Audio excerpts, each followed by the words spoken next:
चलिए, क्वेश्चन आपके सामने स्क्रीन पर आ गया, साथ के साथ आप भी आंसर देने की कोशिश करना और देखना लास्ट के अंदर आपका कितना स्कोर आया। इनको पोल दे दे भाई साथ के साथ, ठीक है। चलिए शुरू करते हैं, ठीक है जी। गुड इवनिंग, जय हो, मैं ठीक हूँ, आई होप आप लोग सब ठीक होंगे, ठीक है। तो चलिए क्लास की शुरुआत कर लेते हैं। ये किसने लिखा है भाई, जय हो राहुल पटेल। चलो भाई, पहला क्वेश्चन सामने आपकी स्क्रीन पर आ गया। पहला क्वेश्चन आपको दिया हुआ है कि निम्नलिखित में से कौन सा डिजाइन सौराष्ट्र गुजरात में रंगोली और कढ़ाई के लिए प्रयोग किया जाता है। सौराष्ट्र गुजरात के साथ में यहां पर लिखिए आप लोग दक्षिण भारत, यानी कि साउथ जो इंडिया होता है, दक्षिण भारत, ठीक है, उसमें ये यहां पर यूज किया जाता है। बेसिकली आपके एनसीईआरटी जो आपकी क्लास फिफ्थ है, तो क्लास फिफ्थ की आपकी जो एनसीईआरटी की किताब है, उस एनसीईआरटी की किताब में आपका एक चैप्टर है, चैप्टर नंबर 2। उस चैप्टर नंबर 2 का नाम है मैं हूं आर्यनाथ, मतलब चैप्टर का नाम है, ठीक है। कभी मुझे सोचो, मैं हूं आर्यनाथ, ठीक है। ये आपका चैप्टर है। अब देखिए, जब आप लोग मान लीजिए आपके पास एनसीईआरटी होगी, चैप्टर को खोलोगे तो चैप्टर के फर्स्ट पेज पर ही आपको एक प्रकार का डिजाइन बना मिलेगा, मतलब एक कढ़ाई सी बनी हुई मिलेगी, ठीक है। ऐसी नहीं मिलेगी, नाग टाइप आपको कढ़ाई देखने को मिलेगी। ये सीटेट के एग्जाम में जब पेपर आपके ऑनलाइन हुए थे मल्टीपल शिफ्ट के अंदर, तो एग्जामिनर को कुछ ना कुछ देना था, तो उसने क्या काम करा, एक ये वाला क्वेश्चन पहली बार मतलब सीटेट के अंदर पूछा गया था, ठीक है।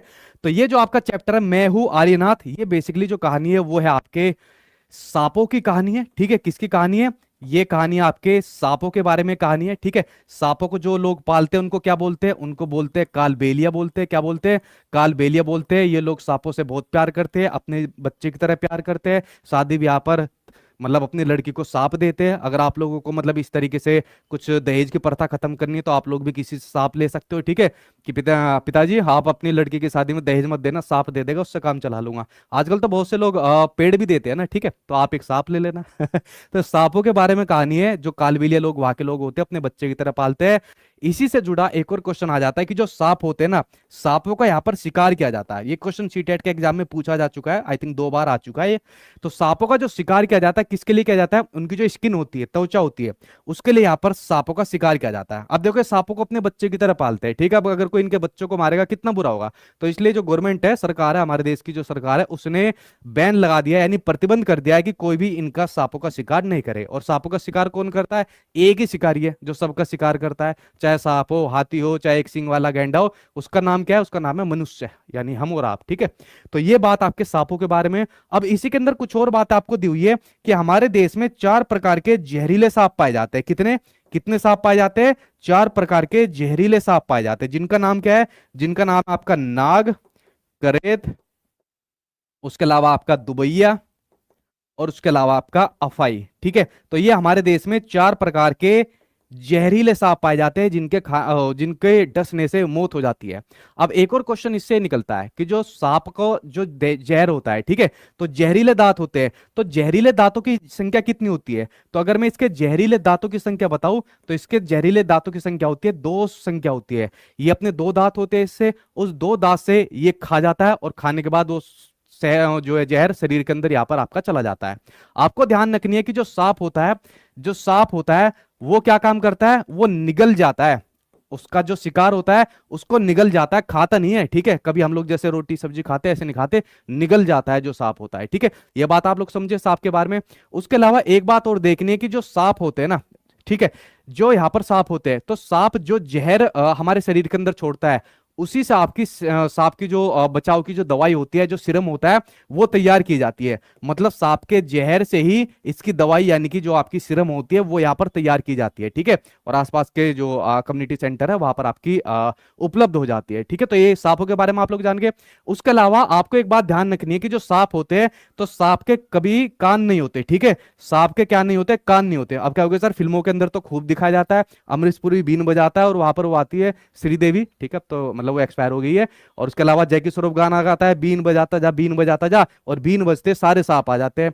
श्रीदेवी भी नाचने लग जाती थी। तो जब कान नहीं है तो उनको कैसे पता चलता है, तो देखो सांप के कान नहीं है, ठीक है। ये जो लोग आपको जैसे ये बीन बजाते हैं, इनका भी एक क्वेश्चन आता है कि जो कालबेलिया लोग होते हैं तो इनका कौन कौन से यंत्र होता है। बीन होती है, और आपका तुम्बा होती है, तुम्बा होती है, ठीक है, बीन होती है, तुम्बा होता है, ढोल होता है, और खिजरी रहती है, ठीक है। ये इनके वाद्य यंत्र है जिनको बजाते हैं, ठीक है। जैसे सूखी हुई लौकी से ये बीन को बजा देते हैं।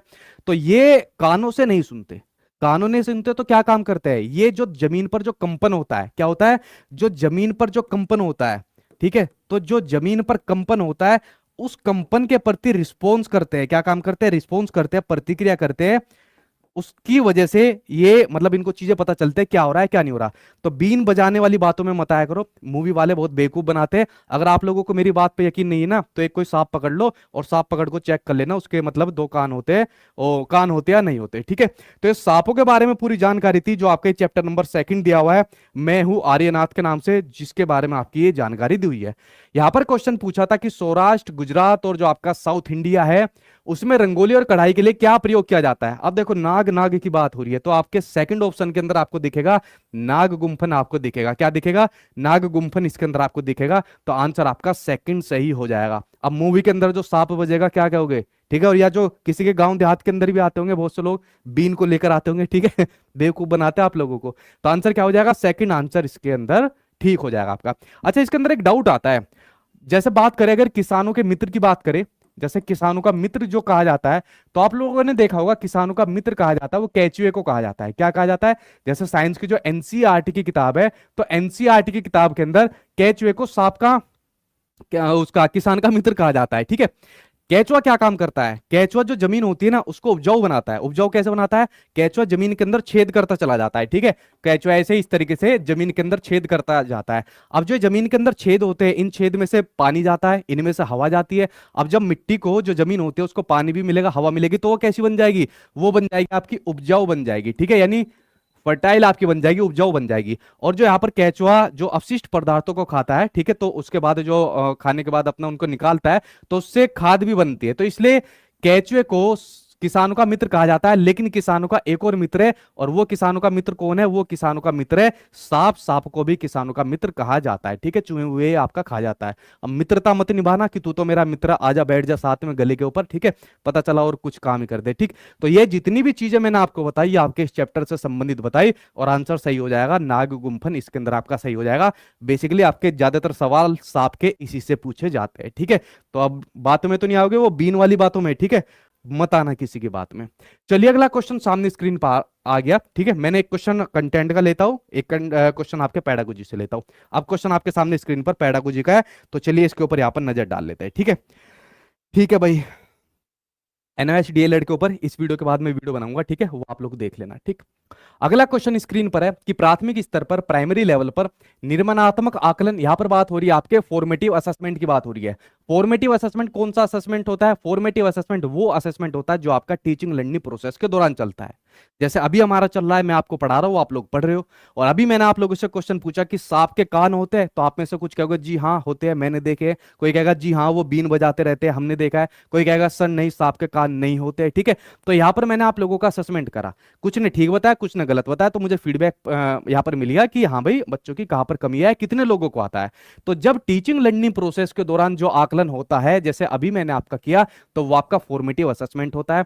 अब इसमें जो क्वेश्चन आपको पूछा है वो ये पूछा है कि फॉर्मेटिव असेसमेंट जो होता है वो किसको सम्मिलित करता है, किसको इंक्लूड करता है, वो आपको बताना है। पहला, टीचर को उनके शिक्षण के प्रभाव के संदर्भ में प्रतिपुष्टि यानी फीडबैक देने में।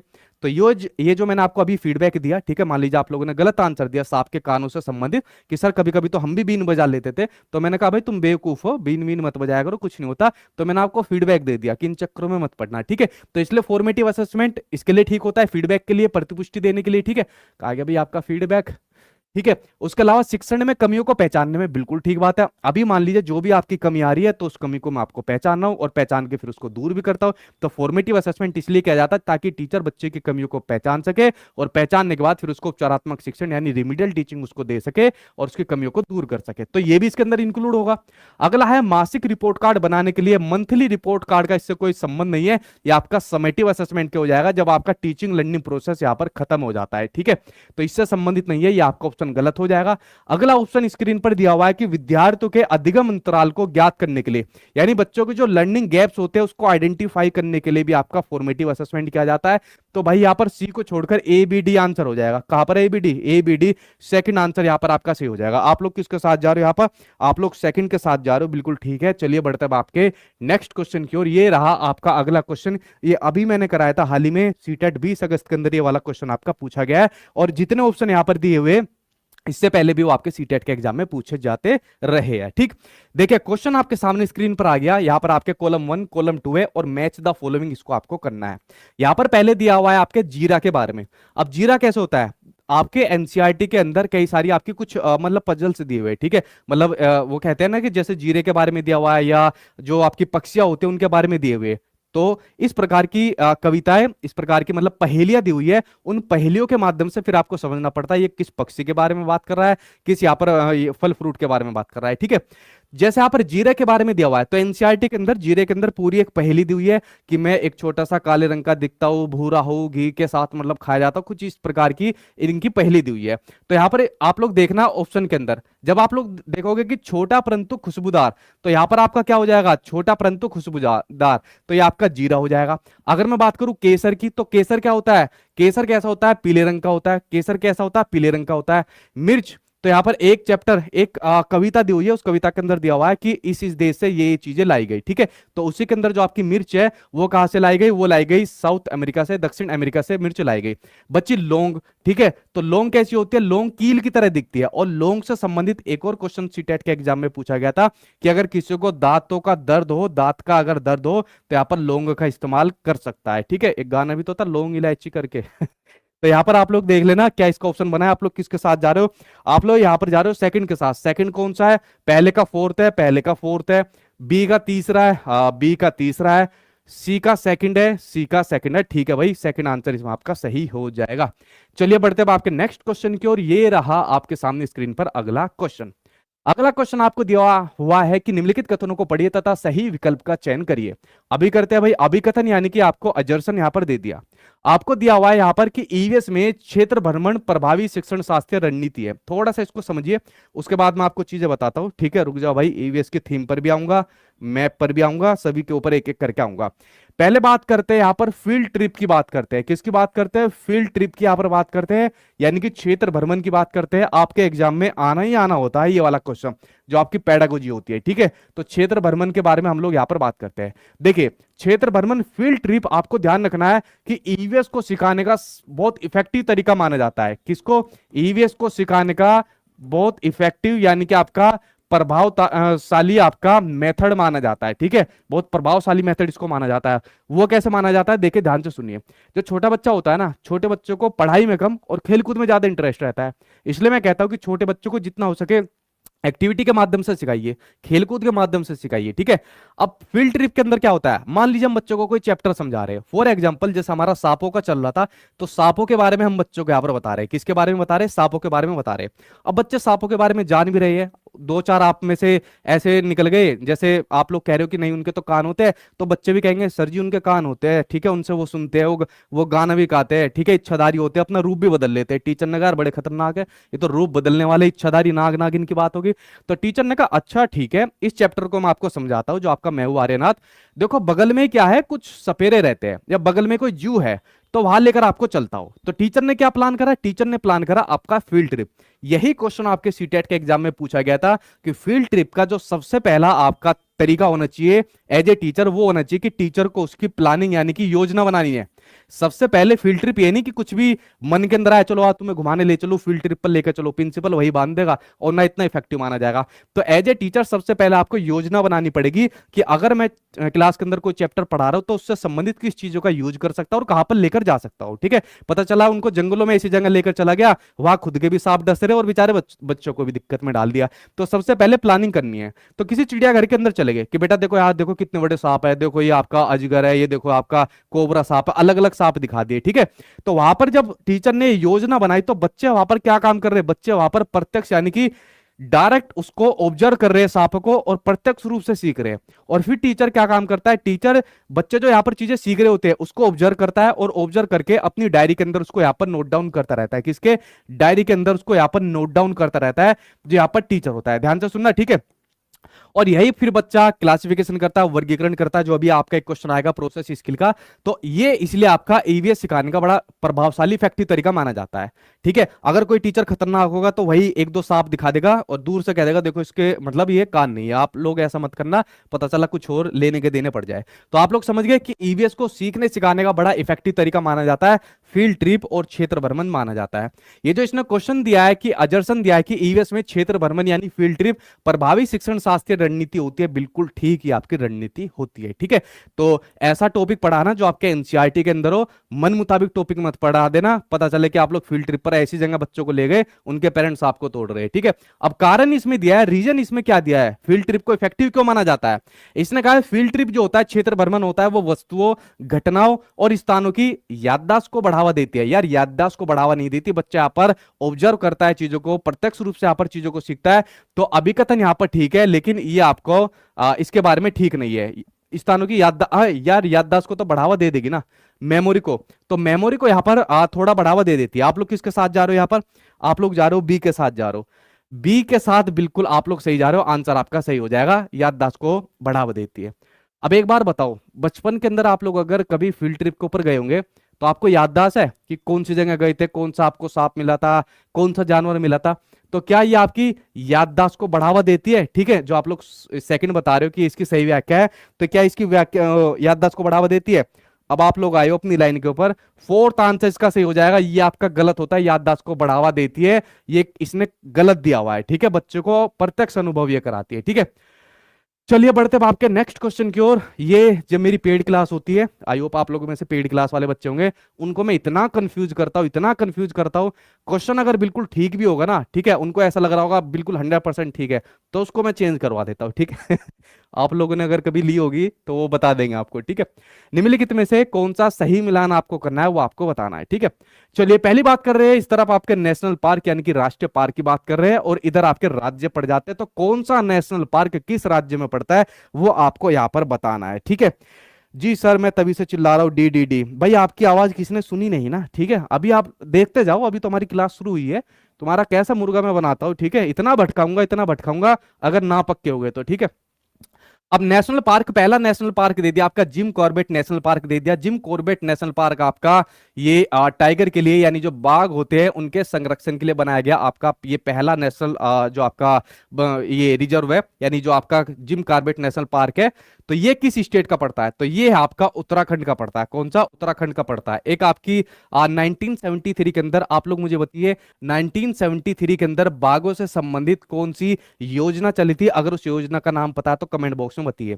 इसी से जुड़ा एक और क्वेश्चन आपके सीटेट के एग्जाम में पूछा गया था, वैसे तो बाघों के ऊपर आता है क्वेश्चन कि जो बाघ होती है ना, बाघ अपनी जो मूंछों की जो कंपन होती है उससे पता लगा लेता है कि शिकार है क्या है। वो क्वेश्चन एक बार मैं आपको कराऊंगा तो सारी बाघों की, टाइगर की डिटेल उसके अंदर आ जाएगी।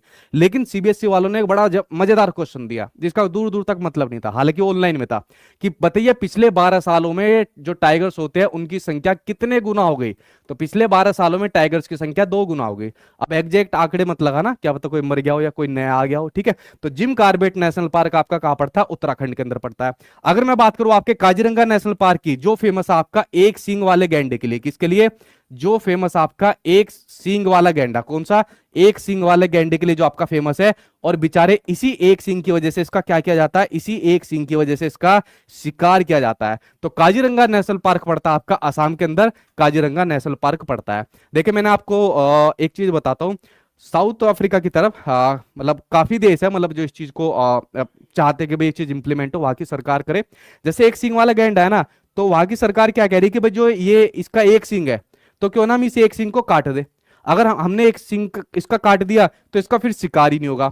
तो क्या ये चीज ठीक है, कमेंट बॉक्स में बताओ। अगर मान लीजिए जो एक सींग वाला गैंडा है उसका वो आगे का सींग काट दिया जिसके लिए इसका शिकार होता है, इसको मारते हैं, तो क्या उन सरकारों की रणनीति ठीक है या गलत है, ये जरा कमेंट बॉक्स में आप लोग मुझे बताइए। ठीक है, अगला है रणथंबोर नेशनल पार्क, ये भी जो आपका टाइगर के लिए है, ये आपका राजस्थान का पहला और आपका सबसे बड़ा, कौन सा, पहला और जो आपका सबसे बड़ा है वो आपका राजस्थान के अंदर है, रणथंबोर नेशनल पार्क। अब बच्चा गिर, गिर आपका बेसिकली जो लायन होता है यानी जो शेर होते हैं उसके लिए बना है आपका गिर, और गिर आपका जी फॉर गिर, जी फॉर गुजरात। ठीक है, इस प्रकार से आपकी मैच द फॉलोइंग यहां पर बन गए। ठीक है, ठीक नहीं है, प्रोजेक्ट टाइगर रिजर्व, हाँ प्रोजेक्ट टाइगर जो आप लोग बात कर रहे हो 1973 में टाइगर्स के लिए आपका बनाया गया। आप लोग कह रहे हो सर ये गलत है, ये ठीक है। देखिए अगर प्राकृतिक रूप से देखा जाए, ये जो इसका एक सिंह है बेचारा इसी से अपना शिकार करता है, इसी की ताकत है, और इसी यही ताकत मतलब इसकी छीन लेगी सरकार, तो एक तरीके से गलत है। लेकिन एक बात तो बताओ, अगर ये एक सिंह नहीं रहेगा तो बेचारी की जान तो बच जाएगी तो मतलब आप लोग इसका डिसीजन कर